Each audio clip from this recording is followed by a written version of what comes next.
Bonjour Boris. Bonjour Victor. Aujourd'hui, on va parler d'un des pires secrets de l'industrie alimentaire. On va parler du lien entre cancer et aliments transformés. Miam.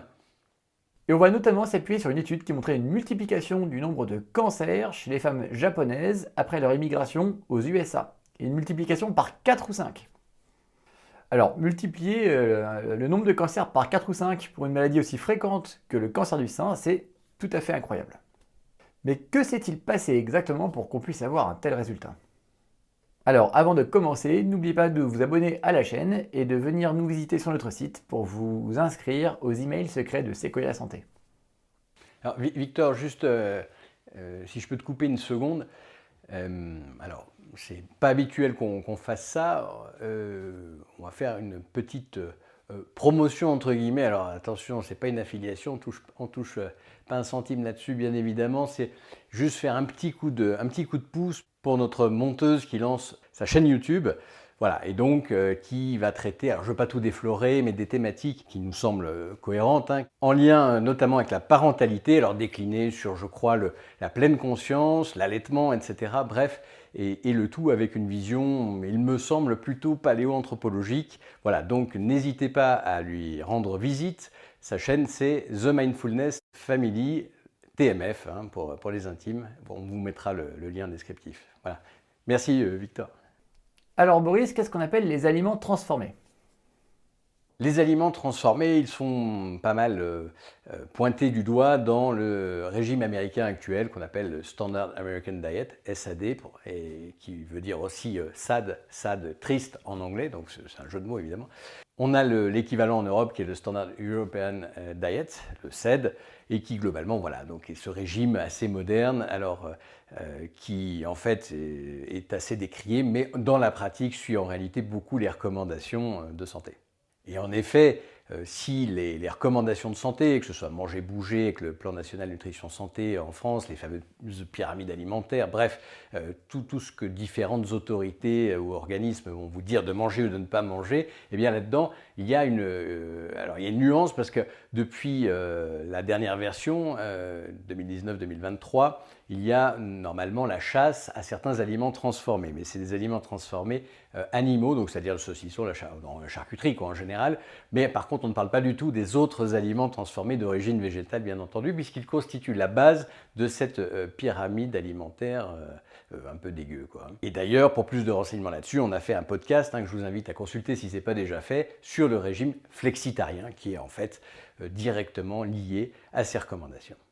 Et donc, pour terminer là-dessus, même les recommandations actuelles en fait masquent le caractère transformé d'un certain nombre d'aliments, et notamment d'aliments d'origine végétale de type pain, pâtes, par exemple, et notamment sous prétexte qu'ils sont recommandés d'être consommés sous forme complète, c'est donc du pain complet, c'est plus un aliment transformé, semble-t-il, aux yeux de ces recommandations. Parce que le pain et les pâtes, c'est des aliments transformés. Ah oui, absolument. Et en quoi sont-ils des aliments transformés? Eh bien, en fait, ça a échappé à personne qu'on ne va pas cueillir son pain ni cueillir ses pâtes, hein. Et que donc, en fait, on a le recours à, on ne peut même pas appeler ça un aliment, hein, à quelque chose de commun qui est la farine. Et donc, alors, ça peut être de la farine de blé dur, ça peut être de la semoule de blé dur pour certaines pâtes, peu importe, c'est la différence de raffinage et donc de grosseur des grains qui va changer. Mais en fait, c'est exactement la même chose. Donc en gros, vous avez des céréales que vous avez faites pousser dans différentes conditions, souvent assez épouvantables d'ailleurs, qui sont récoltées, on sépare. Bref, on ne va pas revenir en détail là-dessus. La transformation, on en parle d'ailleurs dans un podcast sur les huiles végétales et j'en parle dans une vidéo sur les dangers des huiles végétales. Et donc tous ces processus préalables pour arriver finalement à la farine. Et la farine, donc, c'est quelque chose d'extrêmement raffiné. Et on a le parallèle, l'équivalent poudre de raffinage, non pas des céréales, mais par exemple de la canne à sucre, eh bien, c'est le sucre de table, c'est le saccharose, c'est le sucre blanc. Donc en fait, c'est exactement les deux variantes d'un raffinage de végétaux riches en glucides d'une façon générale. Et donc, on peut dire que ces aliments, donc pain, pâtes, sont carrément des aliments ultra transformés. En l'occurrence, on n'aime pas trop le terme ultra parce qu'on y met tout et n'importe quoi derrière. En gros, c'est des aliments parmi les plus transformés. Donc la bonne baguette tradition, le pain de seigle bio aux graines, tout ça c'est ultra transformé. Et oui, même si ça vient de mon petit boulanger du coin, et d'ailleurs il suffit d'y passer le matin pour avoir des odeurs extraordinaires, qui d'ailleurs dans certaines chaînes sont mises exprès en plus, et oui, c'est des aliments très transformés. Bon, et au final, qu'est-ce qui cloche avec le fait qu'un aliment soit transformé? D'un point de vue paléoanthropologique et en termes de biologie de l'évolution, vous savez, c'est nos deux grands cadres de lecture chez Sequoia, en plus d'études scientifiques plus modernes, mais qui souvent sont très très mal faites, déjà, ces aliments transformés, s'il y a bien une caractéristique évidente, c'est qu'ils ne sont pas disponibles tels quels dans la nature, évidemment, par définition. Et alors, me direz-vous, et alors, le problème, c'est que du coup, on est confronté à des aliments pour lesquels notre métabolisme n'a pas du tout été prévu. Et pas que le métabolisme, le métabolisme au sens large, même la digestion. Donc en fait, on se retrouve à ingérer des choses pour lesquelles nous ne sommes absolument pas faits. Donc ça peut bien se passer, mais si on a été sélectionné durement pendant au moins 300 000 ans juste chez Homo sapiens, c'est pas pour rien. Et donc nous, on préfère évidemment faire attention à cet aspect-là. Pour reprendre l'étude sur les femmes japonaises, chez qui le nombre de cancers du sein augmentait après l'immigration aux USA. D'ailleurs, vous trouverez le lien de l'étude en description des vidéos. Qu'a-t-on trouvé qui puisse expliquer cette augmentation du nombre de cancers? Alors, parmi d'autres facteurs, il y avait deux choses évidentes au départ, parce que les autres facteurs étaient censés être maîtrisés. Bon, on pourra en discuter, c'était loin d'être si évident. N'empêche qu'il y avait quand même deux grandes différences. La première, c'est de se dire, c'est le patrimoine génétique, on compare des japonaises et des américaines, évidemment, elles ne sont pas le même patrimoine génétique. Et le deuxième, c'était de dire, oui, mais l'autre différence qui existe, c'est l'alimentation, et dans l'alimentation, en fait, la consommation de produits transformés. Il faut savoir qu'à l'époque, au Japon, on consommait très peu de produits transformés, et encore moins de produits ultra transformés, alors que c'est exactement le contraire en général aux États-Unis. Et donc, le côté génétique a été un petit peu neutralisé, puisqu'on s'est intéressé à l'augmentation du risque, même chez les descendances de ces japonaises qui avaient émigré aux États-Unis. Et en fait, on se rend compte qu'avec patrimoine génétique identique ou à peu près identique, le risque réaugmente lorsqu'on est exposé aux aliments ultra transformés. Donc la grande différence, qui a été retenue par cette étude en tout cas, c'est la quantité d'aliments transformés qui donc serait la cause de cette augmentation hallucinante de cancer. Juste une remarque à ce niveau-là. Pour le cancer colorectal, alors on nous dit « Ouh là là, la viande rouge, danger, etc. » Alors on en a largement parlé dans nos emails des secrets de Sequoia Santé. Néanmoins, l'augmentation du risque, elle est, donc si on multiplie le risque ou l'incidence des cancers du côlon par 1,16 ou 1,17. Là, on augmente par 4 ou par 5.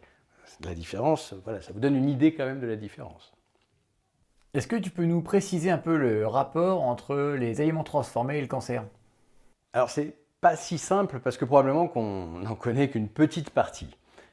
Il y en a probablement plusieurs déjà et qui en plus se potentialisent, et qui on dit que ça se multiplie, que les risques se multiplient, un peu comme une association de malfaiteurs en quelque sorte. Bon, alors ça on en parle beaucoup dans notre formation sur nutrition, santé, longévité, et je vous invite, si ça vous intéresse, à aller voir sur notre site cette formation. On vous met le lien dans le descriptif. Voilà, et donc on propose une formation où on aborde vraiment cet aspect-là qui nous paraît très important. Pour résumer, on peut dire que d'une part, les aliments transformés, ultra transformés sont riches, voire très riches en glucides. Souvent, ils sont issus de près ou de loin de produits céréaliers, où il y a des produits céréaliers qui sont ajoutés pour changer la texture, par exemple, pour donner du volume et permettre d'absorber de l'eau. Bon, bref. Donc ça, c'est le premier point, c'est la richesse en glucides, et en plus en glucides raffinés, farine, sucre, etc. Deuxièmement, il y a l'ajout d'additifs alimentaires.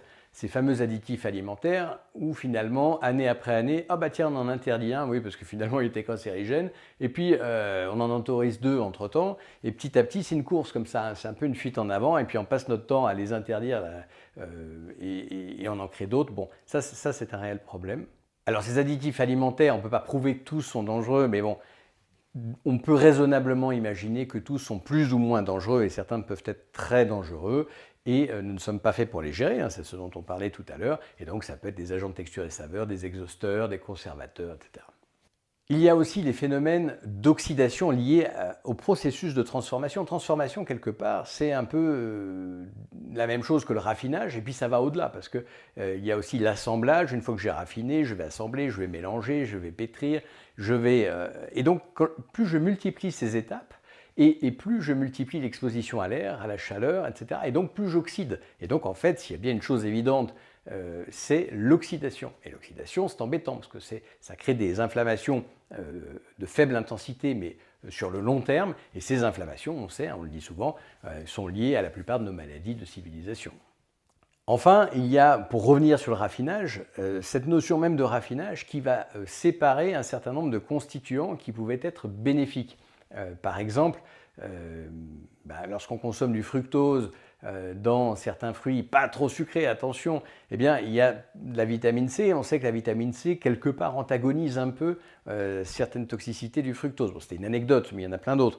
Ça ne veut pas dire qu'il faille manger du fructose, attention. Mais voilà, lorsque l'aliment est brut, eh bien, il y a les fibres aussi qui diminuent l'absorption des sucres. Donc, on a quelque part un peu des antidotes malgré tout, même sur des végétaux pas terribles.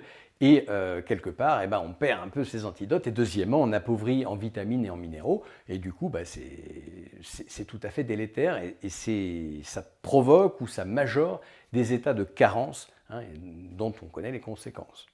Pour résumer, parce que c'est un petit peu large et on ne peut pas tout aborder, on va dire que moi, il me semble qu'il y a deux facteurs vraiment assez distincts et qui se potentialisent probablement. Le premier, c'est tout ce qui est lié à la sécrétion d'insuline, donc tout ce qui est en lien avec des glucides plus ou moins raffinés, céréales, sucres, qui vont augmenter la sécrétion très fortement d'insuline et, comme on en mange souvent, sur le long terme, ce qu'on appelle l'hyperinsulinisme, qui fait donc le lit de ces cancers, notamment de ces cancers des glandes que sont les seins, mais il y a d'autres glandes dans le corps dont on pourrait parler, qui sont augmentés également avec l'hyperinsulinisme. Et deuxièmement, il y a des produits qui vont se rajouter, alors soit par les phénomènes de transformation et donc d'oxydation, soit carrément intentionnellement par l'homme pour conférer des propriétés diverses et variées. C'est les fameux additifs alimentaires. Voilà, c'est les deux toxicités, à mon avis, qui assez directement expliquent le caractère cancérigène de ces aliments transformés, voire ultra transformés.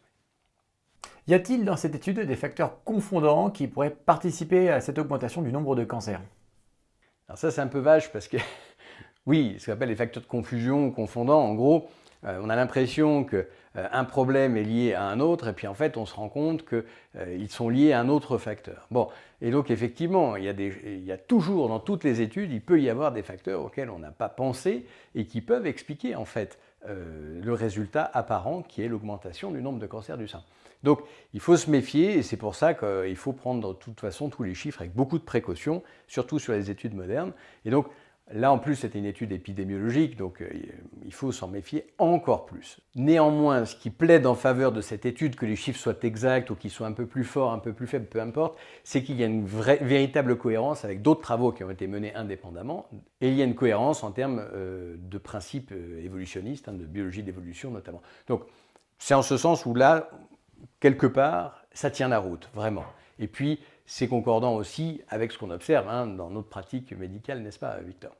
Bon, néanmoins, s'il y a bien une chose à avoir en tête, c'est déjà ce qu'on pourrait appeler l'effet diagnostic. C'est-à-dire que le Japon, dans les années 60, 70, 80, n'avait pas les mêmes techniques que les États-Unis. Ça ne veut pas dire que c'était moins bien, mais il y avait déjà aux États-Unis souvent des aspects un peu de dépistage de masse et puis des technologies plus avancées à cette époque-là. Les choses se sont gommées par la suite, mais à l'époque, c'est quand même quelque chose à prendre en compte. Et donc, ça veut dire que le diagnostic, même et peut-être même surtout des formes les plus précoces de cancer du sein aux États-Unis à l'époque, était probablement plus marqué, plus efficace qu'au Japon à cette même époque. Et donc, du coup, ça veut dire que le nombre de cas apparents de cancer du sein était forcément plus élevé aux États-Unis qu'au Japon. Donc ça, c'est quand même un point qu'il faut garder en mémoire. Par ailleurs, on parlait d'autres facteurs de confusion, il peut y avoir des expositions à des polluants. Alors ça peut être des pesticides, ça peut être certains additifs alimentaires dont on a parlé, ça peut être tout ce qu'on veut, qui d'ailleurs ont tout à fait pu être retirés du marché depuis et qui ont pu en fait interagir et augmenter le nombre de cancers. Voilà, donc il faut se méfier de ça aussi. Alors dans tout ça, qu'est-ce qu'on peut tirer comme conclusion concernant l'alimentation traditionnelle versus l'alimentation moderne? Alors, tout dépend de ce qu'on appelle traditionnel, parce qu'aujourd'hui, quand écouter les gens, traditionnel, ça peut être il y a 50 ans, ah bah oui, mais mes parents ont toujours fait ça, c'est traditionnel. Bon, ces traditions, une vraie tradition d'Homo sapiens, c'est-à-dire paléolithique, hein, à partir de 300 000 ans en arrière, ou même du genre humain 2,5 millions d'années. Bon, ou est-ce que c'est traditionnel lors de la création, l'invention progressive de l'agriculture? Est-ce que c'est Moyen-Âge, Renaissance? Enfin bref, voilà. Donc qu'est-ce qu'on veut dire par traditionnel? C'est une des difficultés. D'une façon générale, les farines et les céréales dont elles sont issues sont utilisées depuis assez longtemps en Europe, hein, et même au Proche-Orient, Mésopotamie, ou l'équivalent actuel de cette zone qu'était la Mésopotamie. Et il y a derrière un caractère un peu sacré de ces produits céréaliers issus des farines, et même du coup, par voie de conséquence, un aspect un peu tabou. Le pain est parfois ou souvent, selon certains auteurs, considéré comme un des aliments du berceau de notre civilisation, au niveau en tout cas de la zone, on va dire, indo-européenne. Ce qui d'ailleurs, soit dit en passant, se discute largement en réalité. Par ailleurs, le pain, c'est historiquement, depuis quelques siècles, quelques dizaines de siècles, l'aliment des pauvres. Hein. Déjà sous une Rome décadente, il n'y avait guère à offrir de plus que du pain et des jeux, mais aussi dans le cadre de religions. Alors on peut citer donc des religions chrétiennes et même avec donc des aspects vraiment très forts, le corps du Christ, hein, n'est-ce pas? Et il y a tout un tas d'autres considérations culturelles avec le pain. Voilà, donc c'est un sujet un peu sensible en fait. Et en Asie, et par exemple au Japon, le choix de céréales a été totalement différent. Il s'est orienté notamment vers le riz, alors qui est un riz d'ailleurs blanc parce que poli en l'occurrence. Hein. Donc c'est pas du tout un riz complet qui est à la mode actuellement, absolument pas. Hein. Ça a toujours été ce genre de riz, puisque d'ailleurs l'enveloppe était considérée comme toxique pour l'alimentation. Donc ça d'ailleurs c'est intéressant. Et il y a quand même une différence, même si on ne recommande pas du tout le riz parce que c'est trop riche en glucides, malgré tout, mais je pense que là on dépassera largement le temps imparti pour le podcast, puis c'est un autre sujet, mais en Europe, on a choisi certaines variétés de blé, il en existait bien d'autres à l'état naturel, et il se trouve que c'est probablement une des plus toxiques, une des plus riches en glucides, etc. Et relativement parlant, le riz des Japonais est quand même franchement moins toxique. Et deuxièmement, les Japonais utilisent beaucoup moins de formes raffinées, transformées de ces céréales de type farine. Ça, en revanche, nous, en Occident, on l'utilise beaucoup. Tout ça pour vous dire que ce n'est pas parce que c'est traditionnel que c'est un gage de qualité ou de sécurité, attention. Hein. C'est pour ces raisons qu'il faut raisonner sur des temps longs parce qu'au final, le seul arbitre, c'est le temps. Hein. S'il y a une toxicité qui est faible, elle va mettre parfois très très très longtemps à s'exprimer. Et donc c'est un raisonnement évolutionniste, hein, un raisonnement de paléoanthropologie. Et donc ces temps longs, ça veut dire quoi? Ça veut dire globalement des dizaines de milliers d'années, 10 000, 20 000, 50 000 ans, mais idéalement, si on peut aller au-delà, ça peut être 100 000 jusqu'à 300 000 ans, en début de notre espèce Homo sapiens. Voilà, ça c'est important. Juste pour rappel, une génération, c'est globalement 25 ans. Parce que ce qu'on appelle génération, ce n'est pas la vie d'une génération, c'est la durée pour des aspects de reproduction et de préservation. Bon, sans rentrer dans le détail, c'est 25 ans en général. Et donc, 1000 ans, ça peut paraître énorme. Enfin, 1000 ans, c'est 40 générations. Or, 40 générations au niveau génétique, c'est pas grand-chose. Donc, il peut se passer des choses, attention, mais c'est quand même bien peu de choses. Alors, si on considère que l'agriculture s'est développée il y a 10 000 ans, début du néolithique, au sein de la Mésopotamie, et que donc on est autour de 400 générations, au niveau génétique, ça peut commencer à avoir un peu de sens.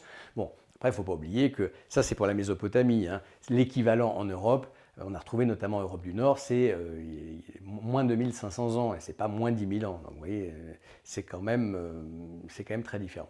Et ces adaptations, il y en a quelques-unes, on le sait, la lactase, qui est en fait une bêta-galactosidase, c'est une enzyme qui permet de digérer le lactose. Ça ne veut pas dire digérer le lait, attention, et on a fait un podcast sur faut-il boire ou non des produits laitiers, je vous renvoie sur ce podcast. Mais cette lactase, normalement, elle est absente chez l'adulte, et il y a eu des modifications, alors non pas directement du gène en lui-même, mais de l'expression de ce gène, c'est-à-dire qu'il n'est plus réprimé, il n'est plus bloqué en passant à l'âge adulte. Voilà, donc, et ce chez quand même une grosse partie de la population. Donc ça, c'est un phénomène émergent, quelque chose de récent. Et puis on peut citer aussi une tolérance probablement qui s'est accrue au gluten. Bon, attention, le gluten, c'est une des lectines, et de nombreuses personnes restent plus ou moins intolérantes, mais on voit qu'il y a des modifications qui s'amorcent petit à petit. Néanmoins, à notre connaissance, il n'y a eu aucune évolution majeure au point de pouvoir consommer des produits céréaliers régulièrement, et a fortiori si c'est la base de l'alimentation. Et une autre façon de raisonner, c'est pour preuve, on voit très bien que ces céréales nous rendent malades, et c'est connu depuis le XVIIIe siècle au niveau scientifique, cette relation directe entre céréales, notamment raffinées sous forme de farine, transformées, et l'obésité, par exemple. Et d'ailleurs, c'est un Français qui a décrit ça à l'époque. Bref. Et donc, ces aliments transformés, cette toxicité des céréales transformées, on le voit en l'occurrence chez ces femmes qui multiplient alors par 4 ou 5 selon l'étude, leur taux de cancer du sein, ce qui est donc dramatique. Et cette étude, qui est donc une étude extrêmement connue, qui a été citée de nombreuses fois, parce que ça a été à l'époque quelque chose de très inattendu. Bon, une fois de plus, la charge est sévère. C'est sûr que en nutrition, le pire selon nous, c'est la nourriture transformée, de très loin. Je pense que s'il y a une seule mesure qu'on devait retenir pour l'alimentation, ça serait de n'utiliser que des aliments bruts, entiers et frais cuisinés du jour. Franchement, si on fait ça, c'est difficile de faire des bêtises. Et si on avait respecté ces principes d'aliments bruts, frais et entiers cuisinés du jour, il y a probablement un grand nombre de ces femmes japonaises qui n'auraient pas eu leur cancer du sein. Boris, merci beaucoup pour tes réponses. Donc une fois de plus, on vous conseille vraiment d'éviter tout ce qui est passé par la case farine et tout ce qui peut sortir d'un sachet plastique industriel du supermarché. N'oubliez pas de nous laisser un j'aime si vous avez aimé la vidéo et de vous abonner à notre chaîne. Venez également nous visiter sur notre site sequoiasanté.com et vous y inscrire à nos emails secrets de Sequoia Santé. A bientôt et surtout prenez soin de vous. Prenez soin de vous et bon appétit.